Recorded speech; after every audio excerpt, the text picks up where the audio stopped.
Ezequiel e Daniel, duas vozes para hoje. Vamos entender isso? Vem comigo.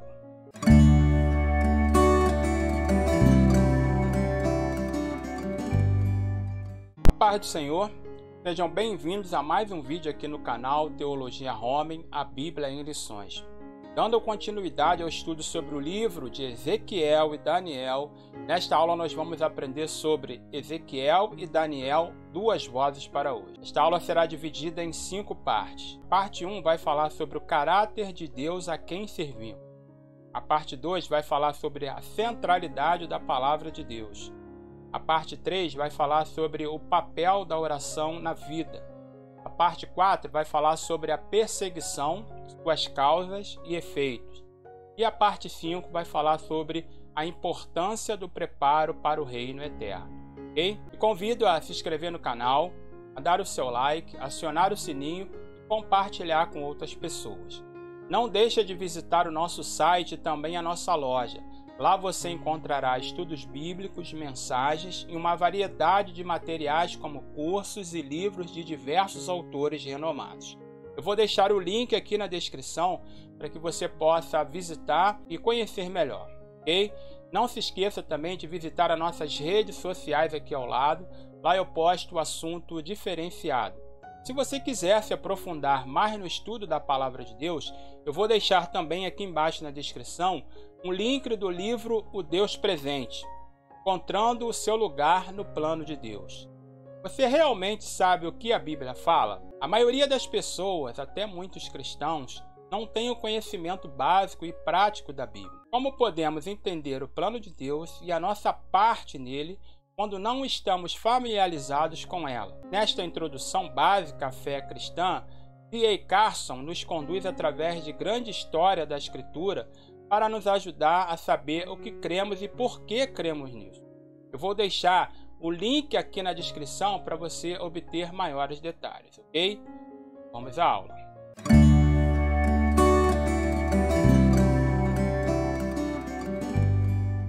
Ezequiel e Daniel, duas vozes para hoje. Vou prestar atenção aqui no slide. A nossa leitura bíblica de hoje, nós vamos fazer no livro de Ezequiel, capítulo de número 2, dos versos 1 ao 3, e depois nós vamos ler Daniel, capítulo 6, versículo 26. Se você não tem uma Bíblia, preste atenção aqui no slide e acompanha comigo, ok? Então vamos ler. Esta voz me disse: Filho do homem, põe-te em pé e falarei contigo. Então entrou em mim o Espírito, quando falava comigo, e me pôs em pé, e ouvi o que me falava. E ele me disse: Filho do homem, eu te envio aos filhos de Israel, as nações rebeldes que se insurgiram contra mim. Ele e seus pais prevaricaram contra mim até precisamente ao dia de hoje. Aí lá em Daniel capítulo 6, versículo 26, está escrito assim: Faço um decreto pelo qual, em todo o domínio do meu reino, os homens tremam e temam perante o Deus de Daniel, porque ele é o Deus vivo, permanece para sempre. O seu reino não será destruído e o seu domínio não terá fim. Vamos orar? Curva sua cabeça, feche seus olhos. Meu Deus e meu Pai celestial, em nome de Jesus, mais uma vez queremos te agradecer, ó Pai, por essa oportunidade de estar aqui estudando mais uma lição. O Senhor possa nos abençoar abundantemente, Senhor, quando estiver, ó Deus, assistindo, quando estivermos, ó Deus, meditando em tudo aquilo que estará sendo falado aqui. Unge meus lábios, ó Deus, para que eu possa ministrar no coração dos teus servos aquilo que está no teu coração. Desde já nós queremos te agradecer por tudo, em nome de Jesus, que todos digam amém e amém. Ainda aqui no slide, nós vamos ver a parte introdutória, onde diz: Ezequiel e Daniel têm muito em comum. Ambos foram levados para o exílio na Babilônia. Ambos usaram o estilo apocalíptico nas suas mensagens, falaram da restauração de Israel. Há, porém, diferenças importantes. Ezequiel era sacerdote e tinha um ministério pastoral para os seus companheiros de exílio.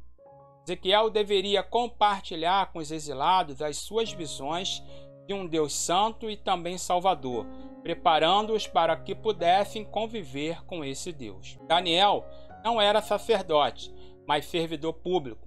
Fazia parte de um grupo muito especial. Pelos sonhos de Nabucodonosor e pelas visões que Deus também lhe deu, entendeu que os grandes impérios mundiais se sucederiam um ao outro, sempre piorando. Suas visões serviriam para animar os servos de Deus a perseverarem firmes até nas piores perseguições, com a garantia de que toda a política e o governo no mundo inteiro estava sob o controle absoluto de Deus. Agora, no item 1 dessa nossa lição, que vai falar sobre Ezequiel e Daniel, duas vozes para hoje, nós vamos ver o caráter de Deus a quem servimos. Está escrito assim: o nosso Deus é o mesmo de Ezequiel e Daniel. Sua atuação através de toda a história está registrada na Bíblia para fortalecer a nossa fé e o nosso testemunho. Ele é fiel e santo. Ninguém conseguirá ter vida cristã frutífera se não tiver convicção da fidelidade e da santidade de Deus. Tudo começa com o caráter de Deus. E o que é caráter? Caráter é um conjunto de características e traços relativos à maneira de agir e reagir de uma pessoa. É um feitio moral. É a firmeza e coerência de atitudes. Frequentemente apelamos à autoridade da palavra de Deus e podemos enumerar uma lista de razões pelas quais a Bíblia é a palavra inerrante e infalível de Deus. Mas qual é a fonte final e inabalável da autoridade da Bíblia? Quando pensamos no termo autoridade bíblica, muitos de nós podemos pensar na natureza autorizada do próprio texto da Bíblia. Pensamos em termos de inerrância e infalibilidade, o que significa que a Bíblia não tem erros e não tem capacidade de enganar. Com base nessa compreensão da autoridade bíblica, construímos nossa compreensão da salvação e da verdadeira vida em Cristo. Também olhamos para o mundo ao nosso redor, como as rochas, fósseis e coisas vivas, pelas lentes da autoridade bíblica e interpretamos cada observação a partir desse ponto de partida. Como sabemos que o próprio texto da Bíblia é autêntico? De onde vem a sua autoridade? Devemos começar com o próprio caráter de Deus. A Bíblia é verdadeiramente autorizada não porque teólogos humanos insistem que sim, ou porque a crítica textual valida sua autenticidade. A Bíblia é verdadeiramente autorizada por causa de quem ela vem. É a palavra de Deus. Qualquer falha no caráter de Deus tornaria a Bíblia incapaz de reivindicar tal autoridade dominante. Deus é a verdadeira fonte da Bíblia. Então, seu caráter determina a credibilidade de todo o livro. O que sabemos sobre o caráter de Deus? Nada neste mundo pode se comparar com o amor de Deus por nós e seu poder em nossas vidas. Alguns dias podemos não sentir isso. Outros dias podemos até pensar que fomos deixados sozinhos em situações difíceis. A Bíblia fala dos muitos atributos de Deus, e versículos após versículo nos lembra de seu compromisso e promessas a seu povo. Os atributos de Deus são aquelas características que nos ajudam a entender quem é Deus, tanto para a eternidade quanto para nós pessoalmente. Frequentemente, nossa visão de Deus pode ser distorcida pela opinião da mídia atual ou mesmo por um relacionamento difícil com nosso pai ou figuras de autoridade. Começamos a pensar que Deus é igual. Podemos vê-lo como uma presença distante no céu, apenas esperando para nos acertar ou fazer algo errado. Muitas pessoas pensam que Deus está zangado ou distante. Outros veem como desinteressados em suas vidas, muito ocupado, ou acham que nunca conseguiria se igualar. Essas são mentiras diretas do inimigo, e não poderiam estar mais longe da verdade. E a verdade se encontra em sua palavra. Quando as circunstâncias da vida nos abalam profundamente, durante as lutas ou tempos difíceis, não há nada que possa nos manter seguro, exceto aquele que nos criou.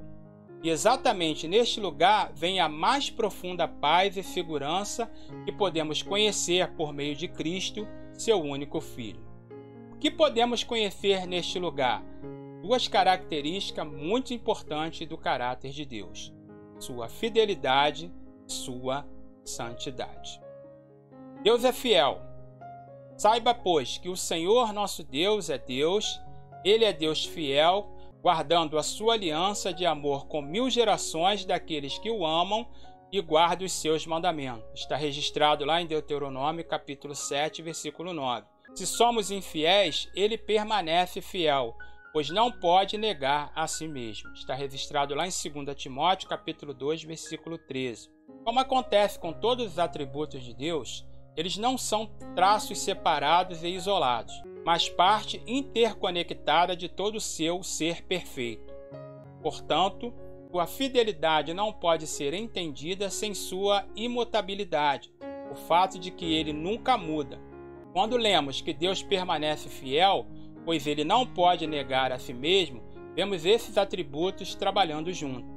O fato dele ser imutável significa que ele nunca pode deixar de ser fiel. Deus é verdadeiro, sua palavra de promessa é certa. Em todas as suas relações com seu povo, Deus é fiel. Ele pode ser invocado com segurança. Todos que depositaram sua confiança nele não foi em vão.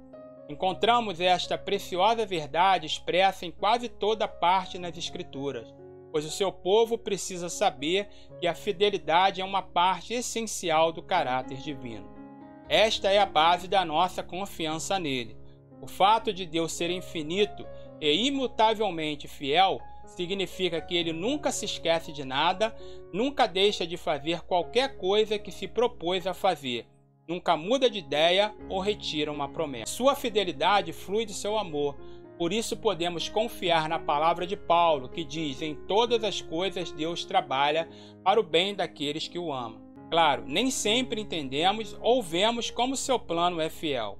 Em nossa compreensão limitadas e mente finita, a fidelidade de Deus pode parecer muito com o abandono.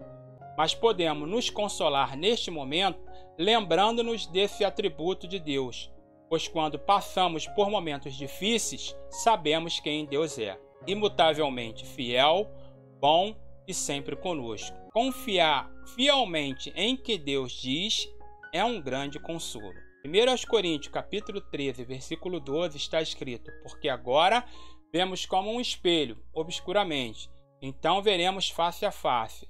Agora conheço em parte, então conhecerei também como sou conhecido. A segunda característica do seu caráter é a sua santidade.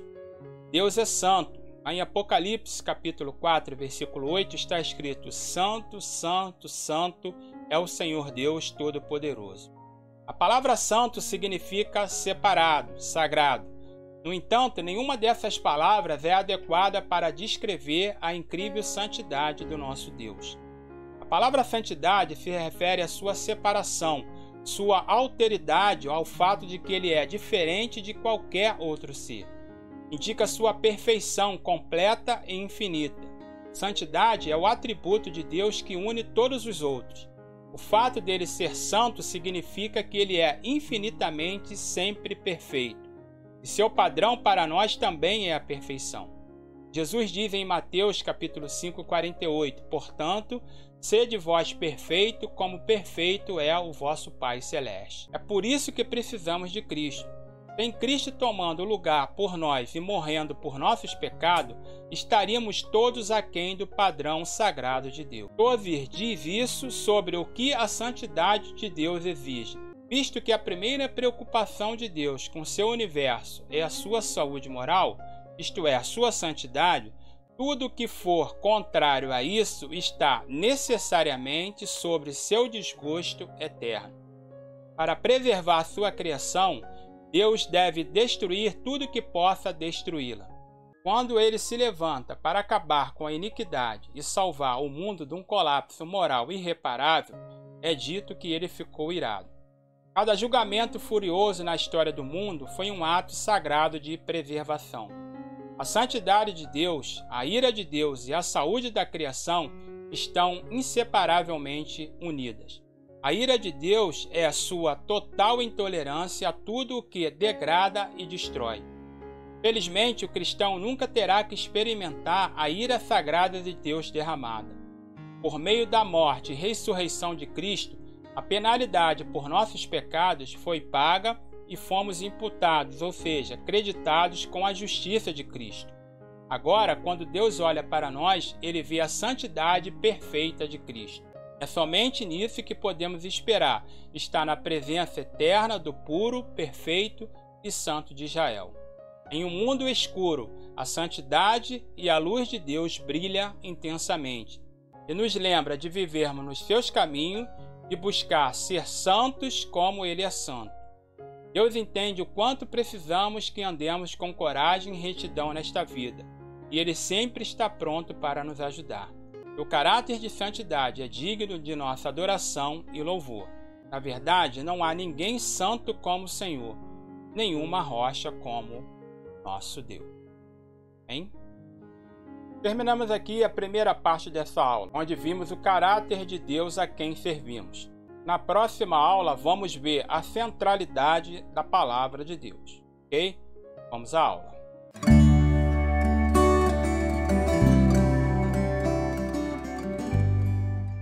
Item 2. A centralidade da palavra de Deus. Na famosa visão do Vale dos Ossos Secos, a Ezequiel foi revelado a restauração de Israel. Os ossos secos, espalhados, se juntaram, foram revestidos de carne e se tornaram corpos vivos, unidos num exército muito grande. Tudo isso se realizou sob o ministério da palavra e do Espírito. Pelo conhecimento da palavra e fidelidade à lei de seu Deus, Daniel pôde manter-se incontaminado pelo paganismo do ambiente onde ele tinha que viver, trabalhar e ter a esperança de um final feliz na história do mundo, de Israel e dele mesmo. A Bíblia encontra-se traduzida em mais de 1000 línguas e dialetos, o equivalente a 50% das línguas faladas no mundo. Mais de 500 milhões de livros bíblicos isolados foram comercializados. Estima-se que a cada minuto 50 Bíblias são vendidas, perfazendo um total diário de aproximadamente 72 mil exemplares. Foi escrita por 40 pessoas de culturas, profissões, faixa etária e níveis sociais totalmente diferentes, durante um período aproximadamente de 1.600 anos, e não apresenta nenhuma contradição. A Bíblia, antes de chegar até nós, enfrentou perseguição, proibição de leitura, 2 guerras mundiais e não foi atingida. Aproveitando que o aniversário da Reforma se comemora no dia 31 de outubro, o pastor Augusto Nicodemos escreveu: seria bom lembrar um dos pilares da Reforma Protestante, o conceito de sola Escritura, ou seja, somente a Escritura. Se quisermos achar um evento que sirva como marco histórico para a origem do conceito, a resposta de Lutero na Dieta ou Assembleia de Worms, em 1521, imediatamente vem à mente. Ao ser perguntado pela segunda vez se iria se retratar de suas posições expressas nas 95 teses, ele respondeu: a menos que eu seja convencido pelas Escrituras, pela razão pura, e já que não aceita a autoridade do Papa e nem dos concílios, pois eles se contradizem mutuamente, minha consciência é cativa à palavra de Deus. Eu não posso e não vou me retratar de nada, pois não é seguro nem certo ir contra a consciência. Deus me ajude. Amém. Em outras palavras, Lutero declarou que só aceitaria o que pudesse ser provado pelas Escrituras, sola Escritura. Aceitando somente a Escritura, Lutero deduziu que a salvação era somente pela graça, sola gratia, somente pela fé, sola fide, na pessoa de Cristo, solus Christo, redundando glória somente a Deus, soli Deo glória, divergindo assim do que era ensinado na sua época e que era baseado na tradição, nas bulas e declarações de concílios, como é a venda de indulgências, por exemplo. Em outras palavras, o conceito de sola Escritura é fundamental para o edifício de uma teologia saudável. A palavra de Deus deve ser central em nossas vidas como discípulos, seminaristas e sacerdotes. A centralidade da palavra de Deus deve ser evidente na oração. O povo da aliança sempre foi o povo da palavra e valoriza as Escrituras como a única regra perfeita para nossa fé, doutrina e conduta. Desejamos conhecer, compreender e viver as verdades da Bíblia. O esforço sustentado e intencional nesta prioridade é fundamental. Uma das coisas tecnológicas mais inovadoras de nossos dias é o GPS. O GPS nos diz onde estamos e como chegar onde queremos. Pensemos na Bíblia como um sistema de posicionamento de Deus. A Bíblia é ótima maneira de descobrir onde estamos e para onde Deus quer que vamos. Talvez a melhor maneira de dizer isso seja: a Bíblia nos diz quem somos, quem Deus deseja que nos tornemos e o que Deus deseja que façamos.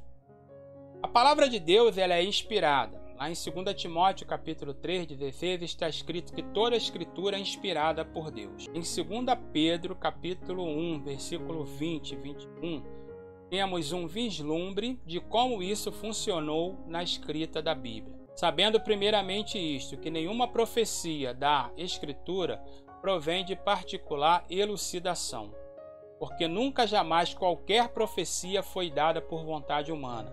Entretanto, homens santos falaram da parte de Deus, movido pelo Espírito Santo. Isso simplesmente significa que quando Deus falou aos escritores bíblicos, Deus os guiou de forma a produzir o resultado que foi originalmente pretendido por Deus. A Bíblia é o resultado final de mais de 40 autores escrevendo 66 livros durante um período de mais ou menos 1.600 anos em 3 continentes diferentes que consistentemente desdobra a história da atividade redentora de Deus na vida da humanidade.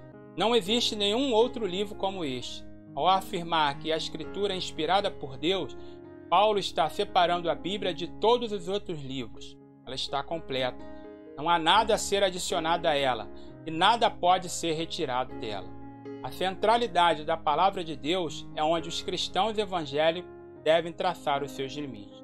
A palavra de Deus não é a Bíblia, mas outros escritos ou apêndices inspirados. Em 2 Timóteo 3,16 está escrito que toda a Escritura é inspirada por Deus, é útil para o ensino, para a repreensão, para a correção, para a educação na justiça. A Bíblia é útil para nos levar a um relacionamento salvador com Jesus Cristo. Em tantas igrejas hoje, a centralidade da pregação perdeu a sua proeminência. Infelizmente, isso se reflete em uma falta de confiança não apenas na autoridade das Escrituras, mas também na proeminência que Jesus deu à centralidade da pregação. Jesus estava sentado no Monte das Oliveiras, quando se aproximaram os seus discípulos em particular e perguntaram a ele sobre os acontecimentos dos últimos dias que antecediam a sua volta à terra, para o julgamento final ou o que conhecemos como juízo final. Após discorrer sobre o princípio das dores, a grande tribulação, a vinda do Filho do Homem, a parábola da figueira, uma exortação à vigilância e, por último, a parábola do bom servo e do mau, Jesus fez uma contundente afirmação: em verdade vos digo que não passará esta geração sem que tudo isto aconteça. Passará céu e terra, porém as minhas palavras não passarão. A Bíblia toda está centrada na figura do Redentor de Israel, o Senhor Jesus Cristo. O Verbo, a palavra que nos dá vida, se fez carne e habitou entre nós, cheio de graça e verdade. Jesus nos convida a nos mantermos fiéis na centralidade da sua palavra, pois é ela que nos concede vida. Tudo isso a fim de que eu e você, homens e mulheres, sejamos perfeitos e perfeitamente habilitados para toda boa obra. Amém? Terminamos aqui a segunda parte desta aula, onde nós vimos a centralidade da palavra de Deus. Na próxima aula nós vamos ver o papel da oração na vida. Ok? Vamos à aula.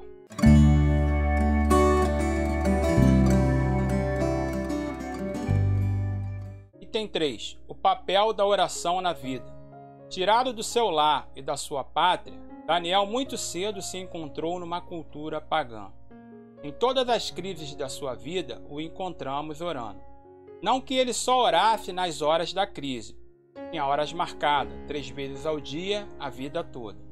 Na oração, mantinha seu testemunho perante um mundo hostil, recebia a orientação de seu Deus e agradecia sempre ao Senhor. A oração abrange todas as maneiras pelas quais o crente, individualmente e como parte da igreja reunida, fala com Deus, incluindo aí petição, louvor, lamento, intercessão e assim por diante. Visto que a oração é uma parte central da vida e da fé cristã, surgem várias questões especiais relacionadas à oração que merecem atenção especial.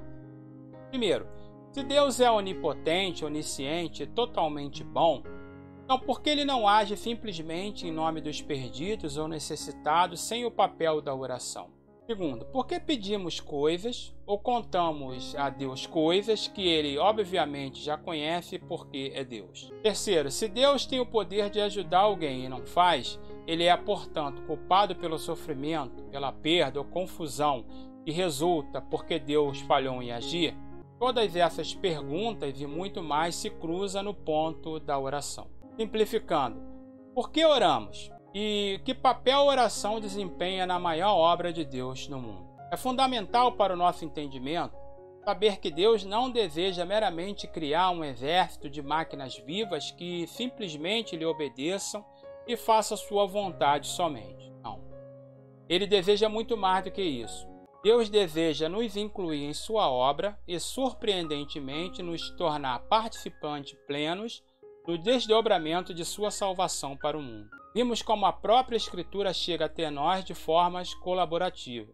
Temos amplo testemunho ao nosso redor que demonstra como Deus usa as pessoas para pregar o Evangelho, administrar os sacramentos, cuidar do meio ambiente e servir aos pobres. Todas essas coisas poderiam ser feitas por Deus diretamente, com mais eficiência se Ele simplesmente agisse de forma autônoma. No entanto, também vimos que o plano de Deus é muito maior do que simplesmente cumprir certos resultados ou objetivos finais. Deus não está interessado apenas em alcançar um resultado final. Em vez disso, Ele trabalha em todo o processo de como chegaremos lá. Ele determinou a existência de uma glória maior em trabalhar em nós e através de nós. De fato, em nos tornar participantes de sua obra redentora. Observamos que nenhuma ação cristã adequada começa conosco. Estamos sempre respondendo à iniciativa anterior de Deus. Isso é verdade também para a oração. É somente porque Deus revelou seu desejo de justiça que oramos por ela. É somente porque Deus já revelou seu coração pelos perdidos que oramos pelos perdidos. Então, ao invés de ver a oração como uma iniciativa humana que está tentando fazer com que um Deus passivo haja de alguma forma, devemos ver a oração como um meio pelo qual nossa própria vida e vontade estão harmonizadas com a vontade divina. Temos o incrível privilégio de testemunhar Deus mudando situações ou coração de pessoas em resposta à oração. Muitas coisas foram feitas pela oração do que este mundo jamais sonhou. Deus escolheu agir em certas situações em resposta direta às orações de seu povo.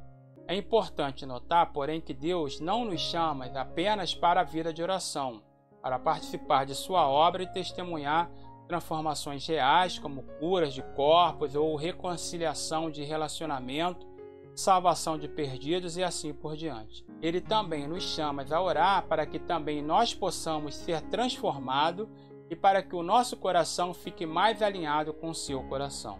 Ao orarmos pelos perdidos, começamos a compartilhar o fardo de Deus pelos perdidos, que era tão grande que Ele enviou o seu único filho para morrer na cruz. Ao orarmos pelas necessidades de uma família pobre em nossa vizinhança, começamos a colocar seus fardos em nossos próprios corações e responder às suas necessidades com a compaixão que Cristo formou em nós. A oração não é apenas pelo resultado de mudar esta ou aquela situação, mas também faz parte da obra de Deus em nos transformar. Participamos de sua obra redentora atuando como os seus embaixadores no mundo. Tornamos participantes da extensão de sua graça e misericórdia. Tudo isso e muito mais é realizado por meio da oração. E pode parecer uma oração não atendida, muitas vezes nada mais é do que Deus, em sua soberania, concedendo tempo para outras realidades mais profundas serem trabalhados em nós e na pessoa por quem oramos. A pessoa sábia certa vez disse que quando concluímos nossa oração com a frase "em nome de Jesus", estamos dando a Deus os direitos de edição das nossas orações. Às vezes, oramos por certos resultados percebidos que acreditamos serem certos, bons ou desejáveis. Mas Deus sabe que a nossa necessidade mais profunda pode ser, de fato, precisamente o oposto da nossa oração verbalizada. Amém? Terminamos aqui a terceira parte dessa aula, onde nós vimos o papel da oração na vida. Na próxima aula, nós vamos ver a perseguição, suas causas e efeitos. Ok? Vamos à aula.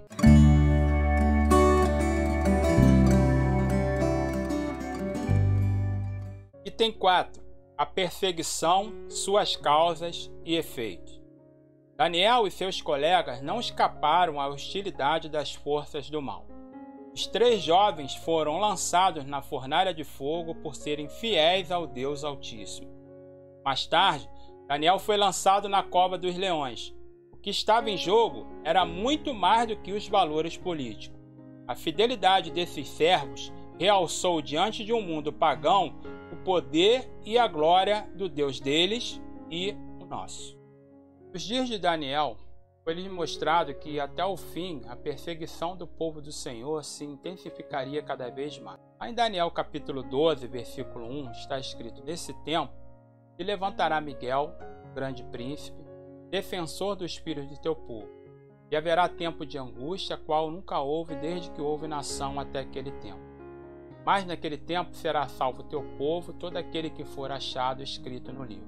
Em seus primeiros séculos de existência, o cristianismo testemunhou a perseguição de muitos de seus membros por oficiais romanos. As causas dessas perseguições foram e continuam sendo investigadas por vários estudiosos. A carta aos Hebreus busca encorajar seus leitores que vivem em tempos de sofrimento para que se lembre de como Deus os ajudou em tempos anteriores de sofrimento.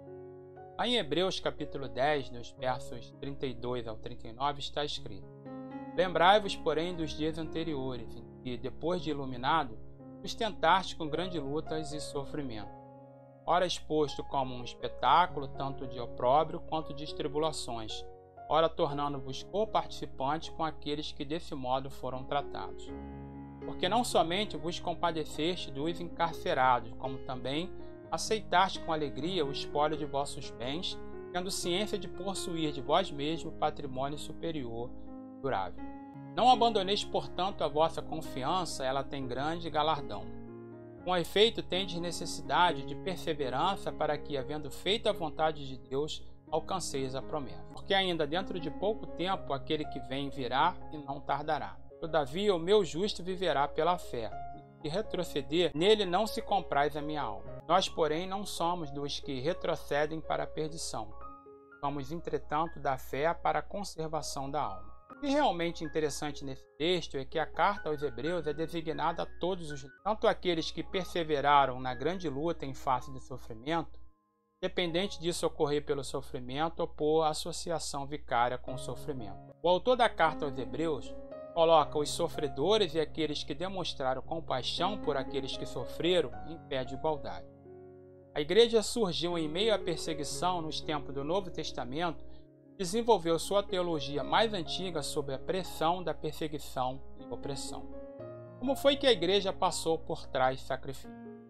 A religião romana não era intolerante. Roma havia aceitado em seu panteão divindade das tribos italianas e da Ásia Menor, grandes deuses das províncias territoriais, como Saturno no norte da África e Jeová entre os judeus, mesmo alegando que seus rituais fossem bárbaros, eram santificados pela antiga tradição. O problema é que a fé cristã colidiu com o Império Romano no que concerne ao culto ao imperador. A veneração do imperador se tornou a religião oficial do Estado, trazendo unidade ao império ideológica e religiosamente. Na Roma antiga, o culto aos deuses era incrivelmente diversificado. Uma pessoa poderia adorar quem assim o desejasse ou nada. No entanto, o culto imperial tornou-se uma coisa que trouxe unidade a essa diversidade. O Estado, através do imperador, exigia lealdade primária. Esperava-se que os cidadãos leais declarassem sua lealdade em oferecer sacrifícios ao imperador. Isso era como um sinal de sua lealdade. Os cristãos, é claro, não podiam cumprir isso. Tanto eram vistos como rebeldes, traidores, desleais pelas autoridades romanas e pela sociedade em geral.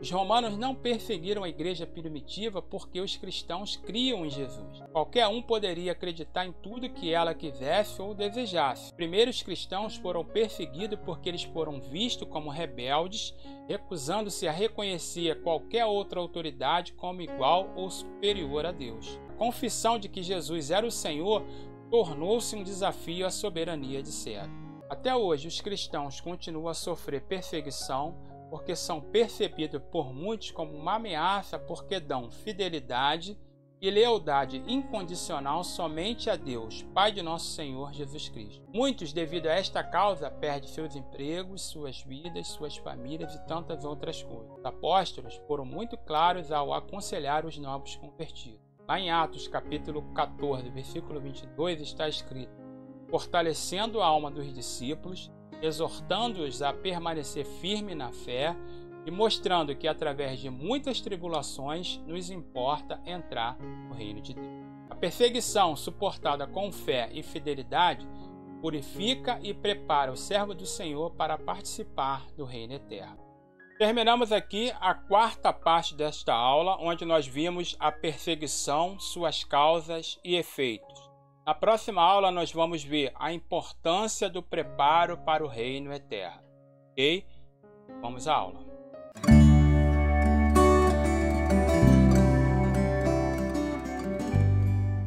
Item 5. A importância do preparo para o reino eterno. No Antigo Testamento, livro de Ezequiel, o povo é exortado a restaurar os valores de Deus, separar-se de tudo aquilo que possa contaminar.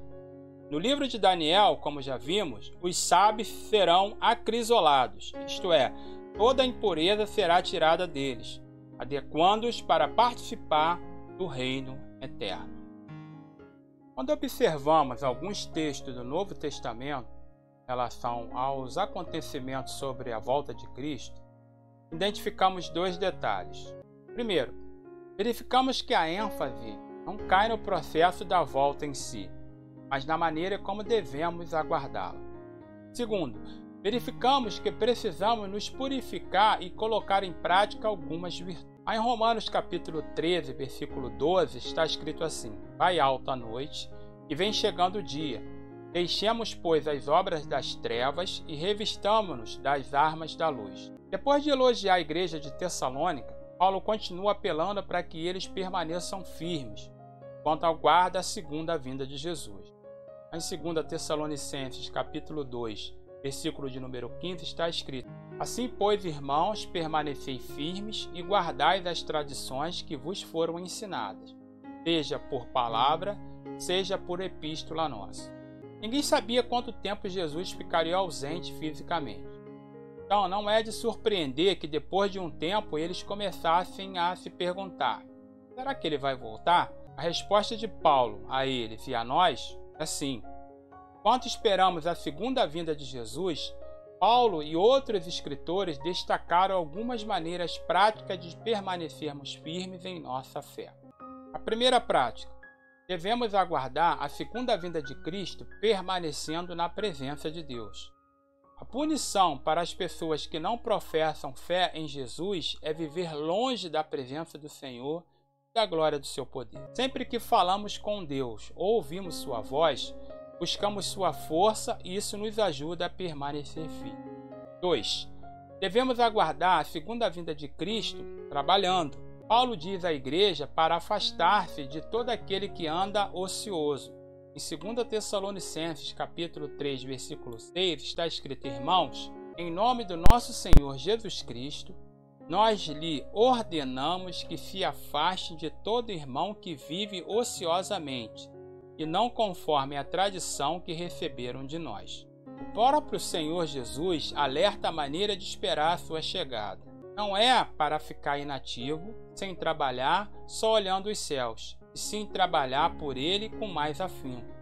Lá em Mateus capítulo 24, versículo 45 e 46, está escrito assim: Quem é, pois, o servo fiel e prudente, a quem o Senhor confiou os seus conservos, para dar-lhes os sustentos a seu tempo? Bem-aventurado é aquele servo a quem o Senhor, quando vier, achar fazendo assim. Esperar pela volta de Jesus não significa que devemos relaxar e deixar o trabalho duro de ganhar a vida, de criar nossa família e ministrar as necessidades e de outras pessoas também.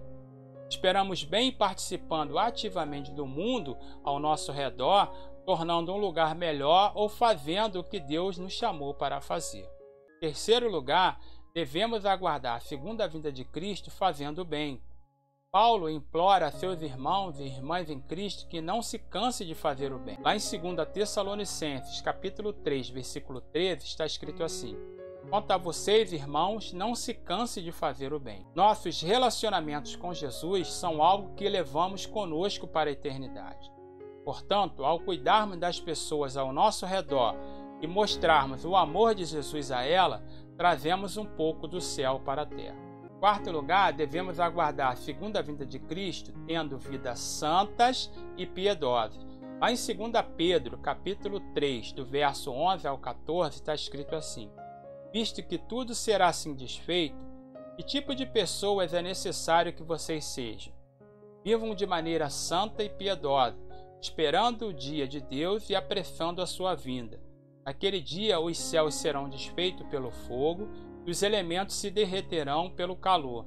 Todavia, de acordo com a sua promessa, esperamos novos céus e nova terra, onde habita a justiça. Portanto, amados, enquanto esperam estas coisas, empenham-se para serem encontrados por Ele em paz, imaculados e inculpáveis. Somos chamados a viver vidas santas, vidas que são separadas por Deus. Somos chamados a viver uma vida piedosa, vidas devotadas a agradar a Deus por nosso amor por Ele. Vidas que desejam amar a Deus com toda a nossa mente, com todo o nosso coração e a nossa alma. Cada área de nossa vida é focada em ver o mundo através de seus olhos e amar com abundância de seu coração. Em quinto lugar, devemos aguardar a segunda vinda de Cristo investindo naquilo que realmente é importante. Todo o resto e todos os bens pelos quais trabalhamos serão destruídos e somente o que é eterno durará. É por isso que precisamos correr bem a nossa corrida agora. É por isso que precisamos permanecer focados no que é realmente importante nesta vida e não nos desviarmos por coisas que não irão conosco para a eternidade. Em sexto lugar, devemos aguardar a segunda vinda de Cristo preparados e vigilantes. Lá em Lucas capítulo 12, versículo 37 e 38, está escrito assim: Felizes os servos cujo Senhor os encontrar vigiando quando voltar. Eu lhes afirmo que ele se vestirá para servir, para que se reclinem à mesa e virá servi-lo. Mesmo que ele chegue de noite ou de madrugada, felizes os servos que o Senhor encontrar preparados. Não devemos nos prender às coisas que dominam as mentes e os corações dos descrentes, como o que comeremos, ou beberemos ou vestiremos. Em vez disso, devemos ser consumidos em nossa busca pelo reino de Deus. Devemos buscar, acima de tudo, o governo e o reinado de Jesus Cristo em nossas vidas. Para concluir, os testemunhos de Ezequiel e de Daniel se complementam. Ambos tratam dos problemas e das perspectivas do povo de Deus, mas de ângulos diferentes. A Ezequiel coube pastorear os colegas de exílio em cujo meio morava. Explicava a eles por que o templo foi destruído e Jerusalém foi conquistada. Os consolava assegurando-lhes que Deus não os abandonara e ainda planejava restaurar o seu povo. Avisava dos pecados que impediam a bênção de Deus na vida nacional e lhes expunha claramente a santidade. Informava que a restauração viria como a ação da graça de Deus pela palavra e pelo Espírito. A Daniel, o ministério de Daniel não era dirigido aos contemporâneos judeus. Não lhes anunciou os pecados que trouxeram o cativeiro na Babilônia, mas avisou que seu povo passaria por tribulação nunca antes vista, mas que no fim o reino seria do Senhor. Tudo isso deve fortalecer a nossa fé, animar-nos a buscar a santidade e esperar a vinda de Jesus com paciência. Finalmente, o Senhor mandou orar pela vinda do reino que Daniel profetizou. Será que estamos profetizando? Venha o teu reino. Hein? Glória a Deus. Terminamos aqui mais uma lição. Ezequiel, Daniel, duas vozes para hoje. Primeira parte desta aula nós vimos o caráter do Deus a quem servimos. A segunda parte, a centralidade da palavra de Deus. A terceira parte, o papel da oração na vida. A quarta parte, nós vimos a perseguição, suas causas e efeitos. E a parte 5, nós vimos a importância do preparo para o reino eterno. Agradeço muito por ter permanecido até o final deste vídeo. E aqui nós terminamos as aulas desse ano letivo. Eu quero agradecer e desejar o meu muito obrigado pelo tempo dedicado ao estudar as lições lecionadas aqui. Espero que todas as lições ministradas na classe tenham abençoado muito a sua vida. Mais uma vez eu deixo o meu muito obrigado a vocês, ok? Que Deus te abençoe rica e abundantemente a vida de todos. Amém?